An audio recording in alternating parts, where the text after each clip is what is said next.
my fellow artists and friends and artist sympathizers.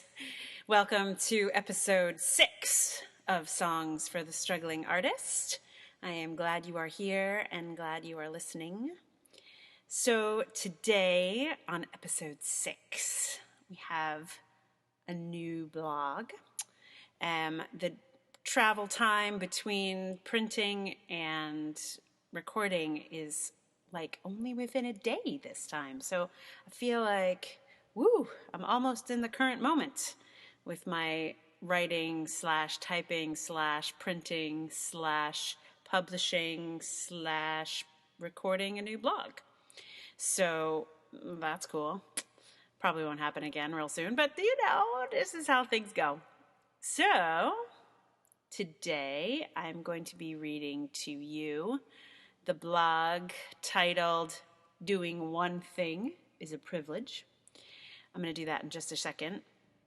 Meanwhile, it has come the moment has arrived wherein this blog is going to go public.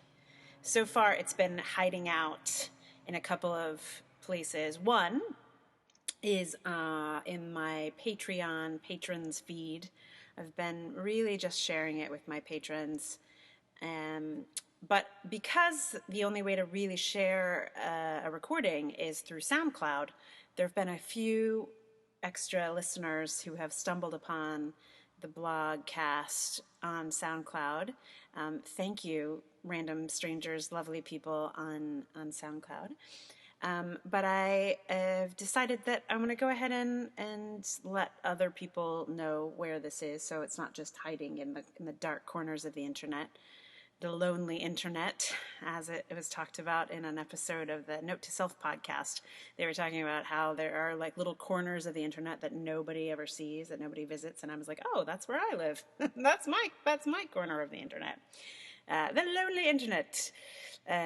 So I'm taking it out of the corner, taking the podcast out of the corner. That's going to happen shortly. But meanwhile, I just wanted to say thank you to the people who are my patrons on Patreon who've been listening, and to the lovely people on SoundCloud who've been following me and giving me nice, sweet likes on SoundCloud, which is not something I was expecting at all. So that's a nice little surprise. This blogcast is for you. Yeah, you. Artists, people who like artists, people who are curious about artists, and then the occasional educator, idea, nonprofit, whatever. But fundamentally, I'm always coming at things from the artist perspective. So that's what's happening here. So thank you so much for listening. And without further ado, here is Doing One Thing is a Privilege. While listening to the Note to Self podcast the other day, I heard the guest promote an idea that I have heard promoted many times before. The expert on the show suggested that the way to achieve success is to choose one goal and only focus on that. His thesis was that multi-focus was impossible and only one goal would do. This is a popular theme in business literature or self-help guides. Pick one thing and focus on it to the exclusion of all else. And it makes me a little bit crazy. I like to follow good advice. I see the value in having a unifocus. And yet, I have tried it, and it is not possible for me. I don't think it is possible for the vast majority of American artists. You ask me to pick one thing, I pick art. Every time. But if I pick art to the detriment of everything else, I end up broken in debt. Every time. I do not have the privilege of being able to devote everything to my art. I must split my focus. I have to devote part of my attention to making a living. And I also happen to have to split that day job focus into 3 because neither of the 3 ways I make a living pays enough to actually add up to a living. I am not multi-focused because I'm flighty and scattered. I am multi-focused because I have to be. Sometimes people assume that because I do so many different things that I must not take them all seriously. That if I have many identities, they must all be at half-mast. i.e., I'm not a real theater artist, not a real Shakespeare consultant, not a real Feldenkrais practitioner, not a real writer. And I suppose the preponderance of this belief in the one goal philosophy is why I sometimes fear they're right.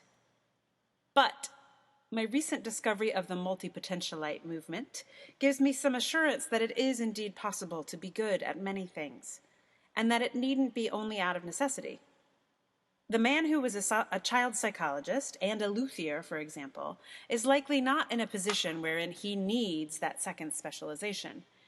He can be an amazing psychologist and an amazing luthier. I can see how those two professions might complement one another, in fact. Would the one goalers suggest that he quit one to focus on the other? Probably, but I'm not sure that would be the right thing to do. In my case, I don't have the privilege of quitting. The one thing it would be possible to quit without major consequence is the one thing I will never quit. Never. Not ever. And I find ways to integrate one thing into another.